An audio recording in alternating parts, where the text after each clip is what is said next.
இன்றைக்கு நாம் சிந்திக்க போகிற ஒன்று science of the holy spirit, ஆவியானவரின் அடையாளங்கள். மார்க் 16ஆம் அதிகாரம் 17-18 வசனங்களில் ஆண்டவராகிய இயேசு கிறிஸ்து சொல்லுகிறார்,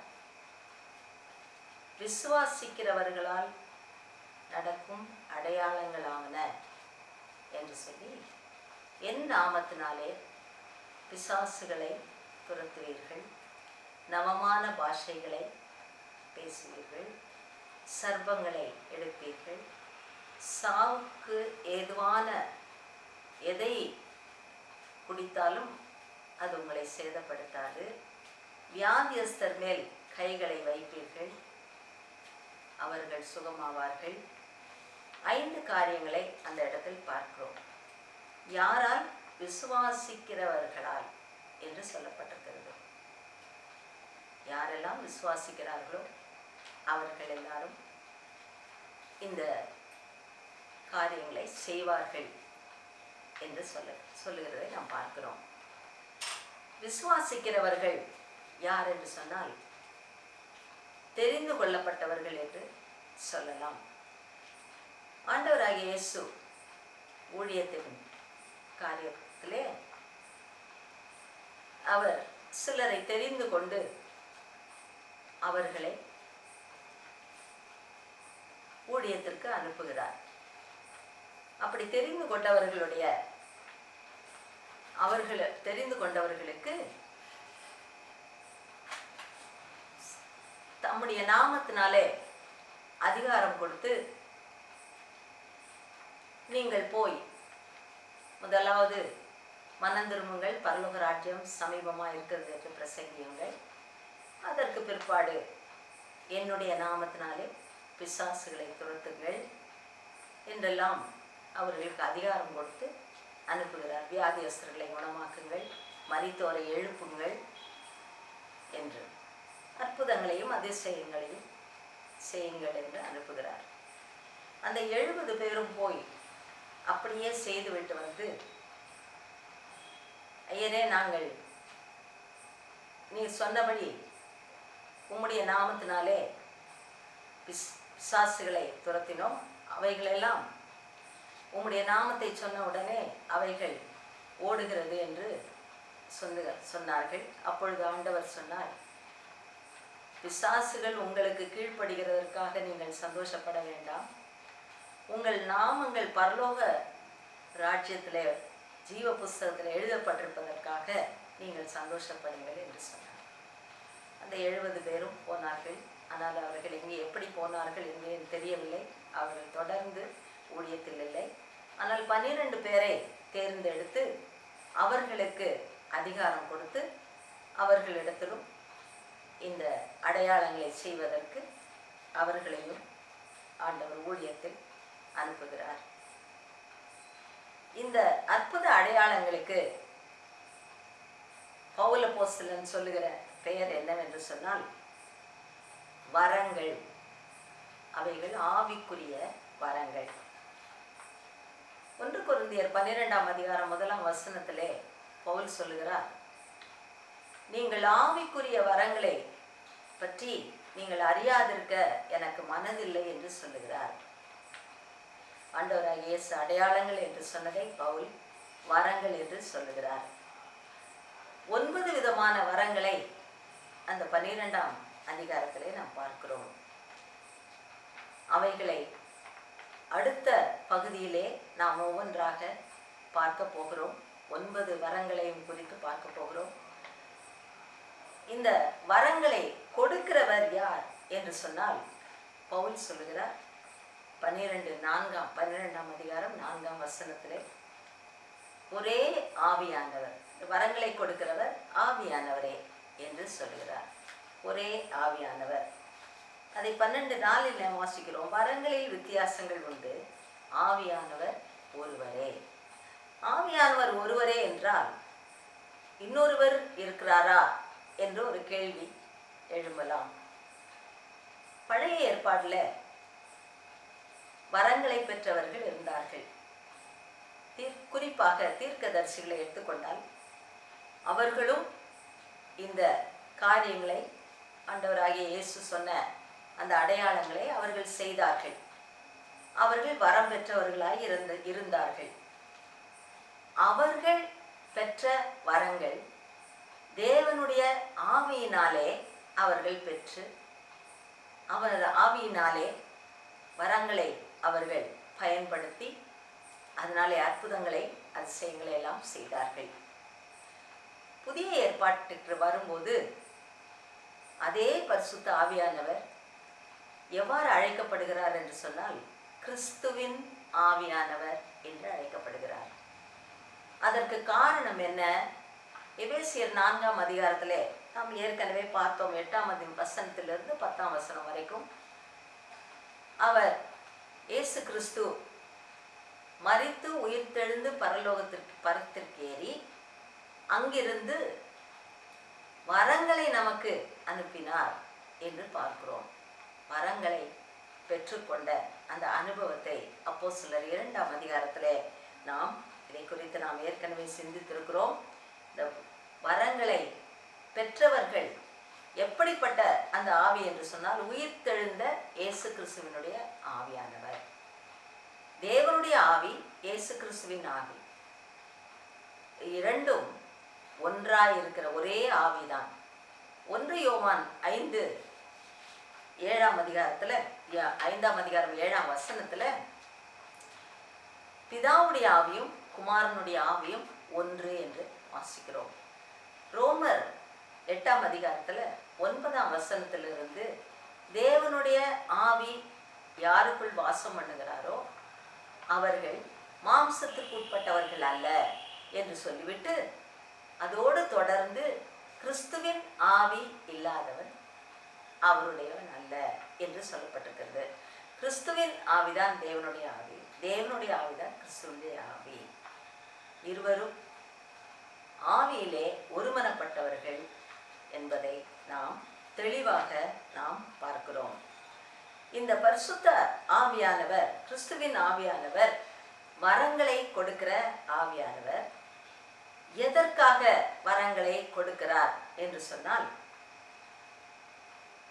அவனுடைய பிரயோஜனத்திற்காக.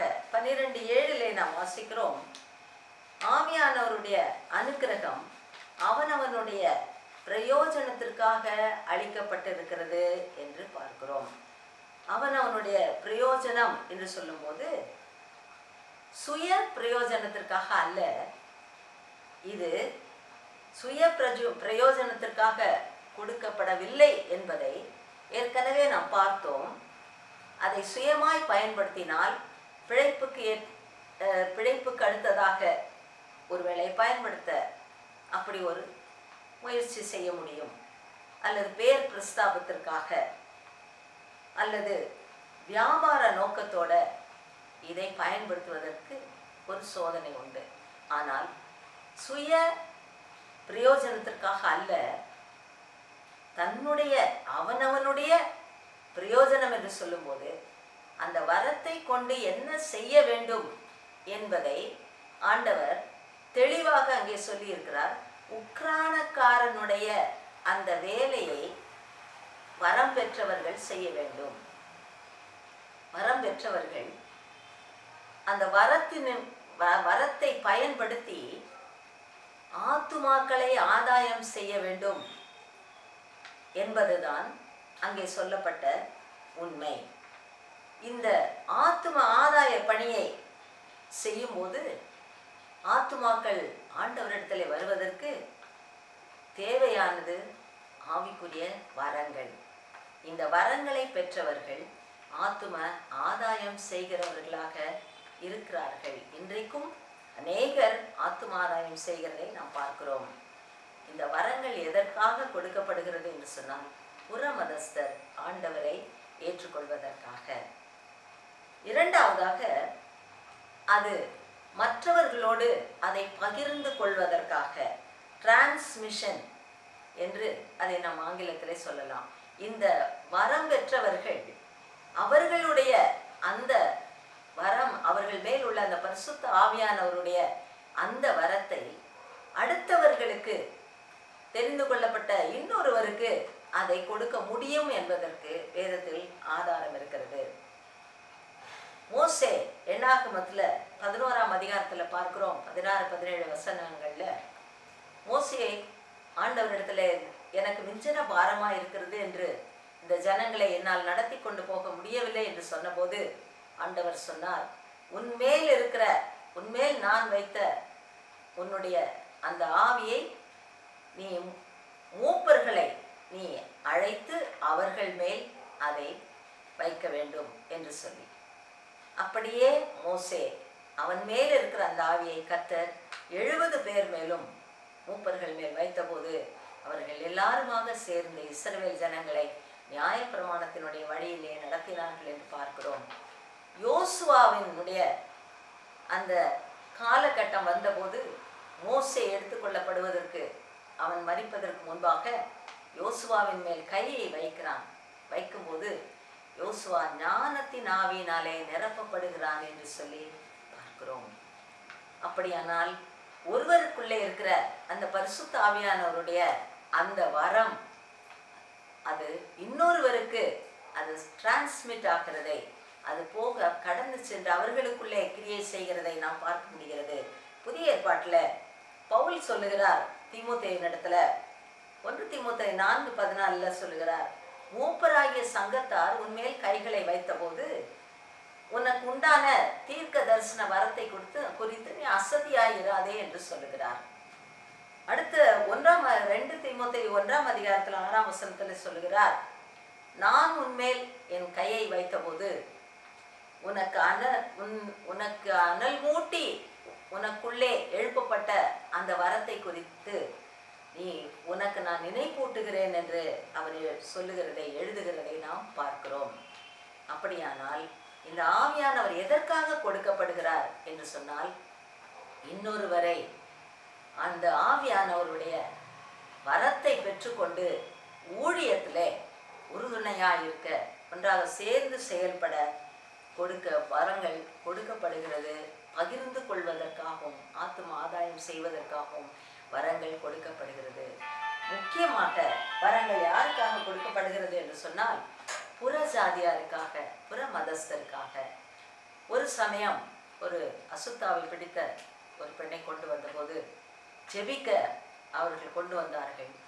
அப்படி ஜெபித்த போது அவரிடத்துல தொடர்ந்து நீங்கள் ஜெபியுங்கள் என்று சொல்லி நாங்கள் அனுப்பும்போது அவர் சொன்ன காரியம் அதிகமாக என்னுடைய இன்றைக்கும் என்னால் மறக்க முடியவில்லை. அவர் என்ன சொன்னார் என்று சொன்னால், என்னுடைய சிநேகிதர் ஒருவர், ஒரு கிறிஸ்தவர் சொன்னார், கொஞ்சம் தண்ணீரை எடுத்து இயேசுவின் ரத்தம் என்று சொல்லி வீட்டிலே தெளியுங்கள், அப்பொழுது இயேசுவின் ரத்தம் ஜெயம் என்று சொல்லுங்கள், இயேசுவின் நாமத்தினாலே போய் என்று சொல்லுங்கள் என்று அவர் சொல்லி கொடுத்தார். அதன்படி நான் செய்து கொண்டு வருகிறேன் என்று என்னிடத்திலே சொன்னார். அப்பொழுது நாங்கள் அவருக்கு வேண்டிய ஆலோசனைகளை சொல்லி அவர்களை செபித்து அந்த அசுத்தாவியை நாங்கள் அதட்டி, அதற்கு பிற்பாடு அவரிடத்தில் சொன்னோம், நீங்கள் தொடர்ந்து அதை செய்யுங்கள், அதை செய்யும் போது உங்களுக்கு நிச்சயமாக விடுதலை உண்டு என்று. சில வாரங்கள் சென்று அவர் சொன்னது என்னவென்றால், எங்களுடைய வீட்டிலே நாங்கள் குடும்ப ஜெபம் வைக்கிறோம், நாங்கள் வேதத்தை வாசிக்கிறோம், நாங்கள் ஆண்டவரை ஏற்றுக்கொண்டு நாங்கள் சந்தோஷமாக இருக்கிறோம் என்று சொன்னார்கள். இந்த வரம், இந்த அடையாளங்கள், ஆவியானவர் கொடுக்கிற இந்த வெளிப்படையான அடையாளங்கள் இன்றைக்கு நிச்சயமாக தேவை என்பதை நாம் உணர வேண்டும். அவைகளை என்ன செய்ய வேண்டும்? அவைகளை பயன்படுத்தி ஆத்மாதாயம் செய்ய வேண்டும். ஒவ்வொருவருக்கும் வரம் உண்டு, வரங்கள் உண்டு. 5, 2, 1 ஏதாவது ஒன்றாகிலும் உண்டு. ஆனால் கண்டறிந்து ஆண்டவரிடத்தில் செபித்து ஊழியத்திலே நாம் அதிகமாக நம்மை அர்ப்பணித்திருக்கிறவர்கள், நமக்கு என்ன வரம் கொடுக்கப்பட்டிருக்கிறது என்பதை நம்ம கண்டறிந்து செயல்படுவோமானால் மேலும் மேலும் ஆண்டவர் நம்மை பயன்படுத்தி அநேகரை நம்முடைய தேவனுடைய ராஜ்யத்திற்கு அவளை கொண்டு வருவதற்கு நம்மை பயன்படுத்த முடியும். அது மாத்திரமல்ல, அடுத்த பகுதியிலே நாம் பார்க்க போகிற வரங்கள் 9 வரங்கள், அதில் கர்த்தர் நமக்கு என்ன வரத்தை வைத்திருக்கிறார் என்பதை நாம் பார்க்க போகிறோம். காத்திருங்கள், ஜெபித்து கொண்டிருங்கள். கர்த்தர் தொடர்ந்து வேத சத்தியங்களை எளிய முறையிலே, சாதாரண முறையிலே நமக்கு கற்றுக் கொடுக்க அவர் உதவி செய்வாராக. ஆமென்.